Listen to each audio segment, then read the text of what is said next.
DCM DK Shivakumar ಅವರು ತಾತನಾದ ಖುಷಿಯಲ್ಲಿದ್ದಾರೆ. ಡಿಕೆಶಿ ಪುತ್ರಿ ಐಶ್ವರ್ಯ ಅವರು ಖಾಸಗಿ ಆಸ್ಪತ್ರೆಯಲ್ಲಿ ಹೆಣ್ಣು ಮಗುವಿಗೆ ಜನ್ಮ ನೀಡಿದ್ದಾರೆ.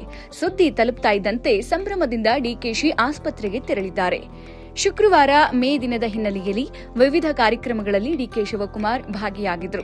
ಕಾರ್ಯಕ್ರಮವೊಂದರ ನಡುವೆ ಡಿಕೆ ಶಿವಕುಮಾರ್ ಅವರಿಗೆ ಈ ಸುದ್ದಿ ತಲುಪಿದೆ. ಕೂಡಲೇ ಅವರು ಆಸ್ಪತ್ರೆಗೆ ದೌಡಾಯಿಸಿದ್ದಾರೆ. ಎಸ್ಎಂ ಕೃಷ್ಣ ಅವರ ಮಗ ಅಮರ್ತ್ಯ ಹೆಗಡೆ ಅವರು ಐಶ್ವರ್ಯ ದಂಪತಿಗೆ ಮಗುವಿನ ಜನ್ಮವಾಗಿದೆ. ಕೃಷ್ಣರ ಜನ್ಮದಿನದಂದೇ ಮಗುವಿನ ಜನನ ಎರಡೂ ಕುಟುಂಬಗಳ ಸಂಭ್ರಮಕ್ಕೂ ಕಾರಣವಾಗಿದೆ. ಎಸ್ಎಂ ಕೃಷ್ಣ ಅವರನ್ನು ಡಿಕೆಶಿ ತನ್ನ ರಾಜಕೀಯ ಗುರು ಅಂತ ಪರಿಗಣಿಸಿದ್ರು. ಕೃಷ್ಣ ಅವರ ಜನ್ಮದಿನದಂದು ಡಿಕೆಶಿ ಮಗಳಿಗೆ ಮಗು ಜನಿಸಿರುವುದು ಡಿಕೆಶಿ ಅವರ ಸಂಭ್ರಮವನ್ನ ಇಮ್ಮಡಿಗೊಳಿಸಿದೆ.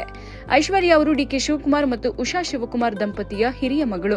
ಐಶ್ವರ್ಯ ಅವರು ಎಂಜಿನಿಯರ್ ಪದವೀಧರೆಯಾಗಿದ್ದಾರೆ. ಉನ್ನತ ಶಿಕ್ಷಣ ಪಡೆದ ಬಳಿಕ ಕುಟುಂಬದ ಶೈಕ್ಷಣಿಕ ಸಂಸ್ಥೆಗಳ ನಿರ್ವಹಣೆ ಜವಾಬ್ದಾರಿಯನ್ನು ವಹಿಸಿಕೊಂಡಿದ್ದಾರೆ. ಫೆಬ್ರವರಿ 14, 2021ರಂದು ಐಶ್ವರ್ಯ ಅವರು ಅಮರ್ತ್ಯ ಹೆಗಡೆ ಅವರನ್ನ ವಿವಾಹವಾದರು. ಅಮರ್ತ್ಯ ಹೆಗಡೆ ಅವರು ಕೆಫೆ ಕಾಫಿ ಡೇ ಸಂಸ್ಥಾಪಕರಾಗಿದ್ದ ದಿವಂಗತ ವಿಜಿ ಸಿದ್ದಾರ್ಥ್ ಅವರ ಪುತ್ರ. ಅಲ್ಲದೆ ಮಾಜಿ ಸಿಎಂ ಎಸ್ಎಂ ಕೃಷ್ಣ ಅವರ ಮೊಮ್ಮಗ ಕೂಡ ಹೌದು. ಐಶ್ವರ್ಯ ಡಿಕೆಶಿ ಮಾಲೀಕತ್ವದ ಗ್ಲೋಬಲ್ ಅಕಾಡೆಮಿ ಆಫ್ ಟೆಕ್ನಾಲಜಿ ಶಿಕ್ಷಣ ಸಂಸ್ಥೆಯ ಟ್ರಸ್ಟಿಯಾಗಿದ್ದಾರೆ. ಕಾಲೇಜಿನ ಆಡಳಿತ ಮತ್ತು ಶೈಕ್ಷಣಿಕ ಅಭಿವೃದ್ಧಿಯಲ್ಲಿ ಅವರು ಸಕ್ರಿಯವಾಗಿ ತೊಡಗಿಸಿಕೊಂಡಿದ್ದಾರೆ. ಸದ್ಯ ರಾಜಕೀಯ ಕ್ಷೇತ್ರದಲ್ಲಿ ಅವರು ಗುರುತಿಸಿಕೊಂಡಿಲ್ಲ.